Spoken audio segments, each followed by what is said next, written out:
Welcome to this week's travel tip, and it's stemmed from Valentine's Day. It's sort of a post-Valentine's Day treat. We wanted to tell you about our date nights, and they're not always during the night, but they are in some very special places. Because we do travel the country during the Creation Seminar and Walk in Faith lessons, one of the great perks is to be able to go to a lot of great places and see so many great things that this country has to offer. We don't eat out a lot, but what we do is save money. Around once a quarter, Steve surprises me and takes me to a special fine dining, 5-star type restaurant. You know, the ones with cloth napkins and white tablecloths. It's really exciting and very sweet. Today, we're going to share a few of these stops on this week's travel tip. And the first one will be in the San Francisco Bay Area, and it's called Trader Vic's. And Trader Vic's are all over the world in exciting places like London, Tokyo, Bangkok, Dubai, Abu Dhabi, Munich, Amman, Riyadh, Doha, and even in Atlanta and in Emeryville, California, between Oakland and San Francisco. And that's the location that we went to. This tiki restaurant boasts serving paradise on a plate. The food is barbecued in Chinese wood-fired ovens dating back to the Han Dynasty. It is absolutely amazing. Next is in Las Vegas, and we went to Americana. It was Las Vegas's newest fine dining restaurant. We went for Valentine's. The steaks were awesome. Dessert was beautiful. Over in Kansas City, we went to Union Station. The Union Station was established in 1914. Here's a picture of a crowd there in 1921. And the Grand Hall during the 1950s. The Beaux Arts building consists of a Grand Hall with 3 large hanging chandeliers and ornate ceiling work, and the Grand Plaza. A large clock hangs from the central arch and divides the 2 sections of the building. We went to the Casual Elegant Dining Restaurant. It's named after railroad baron John Pierpont, also known as J.P. Morgan. Our waitress knew all the history of Union Station.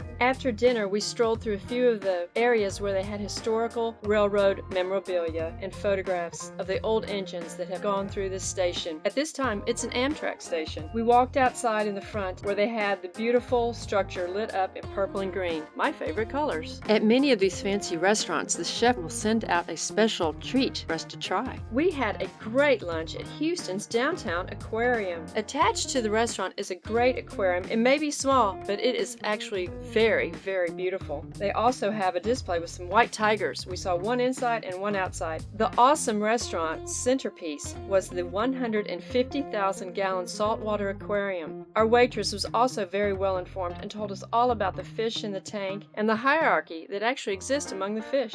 The food there was absolutely scrumptious. It was fantastic. The Bartolotto family owns several restaurants in the Milwaukee area, and we went to Lake Park Bistro. Actually, it's in a city park over on Lake Michigan. This is a beautiful place. It was a little crowded and a little noisy. Dinner there was divine. We chose to skip an expensive dessert and actually walk down to the beach to the dairy bar and got an ice cream cone, but it was fun and exciting. This restaurant is located north of downtown Milwaukee in a very opulent subdivision. This one wasn't actually a surprise, but a very well-planned one. We spent the day in Chicago, and the highlight of the day was having lunch at Trump International Hotel along the Chicago River. Soaring 92 stories above the Loop and North Michigan Avenue, Trump International Hotel and Tower, Chicago, rises above other Chicago luxury hotels. Trump Chicago is a showcase of bold style and engaging design situated along the Chicago River, resulting in incredible views of Navy Pier. Of course it's bold and engaging. It's a Trump hotel. It was bigly good. We ate shrimp tacos and French fries. And I gotta say, they were the best I've ever had. Those were really good French fries. The Trump International Hotel in Chicago is the 4th tallest building in the United States. The 200-seat Terrace 16 has outdoor patio dining. We chose to eat inside, but did take some photos outside on the beautiful terrace looking towards Navy Pier. This one was indeed a great surprise. We ate at Iridescence on the 16th floor of the Motor City Hotel in downtown Detroit, overlooking the Detroit River, looking into Windsor, Ontario. In many ways, this was the most fun. Well, at least the menu was the most fun. It was on an iPad with the click of a button. Instead of just reading the words, you could actually click on each entry and see a photograph of what your dessert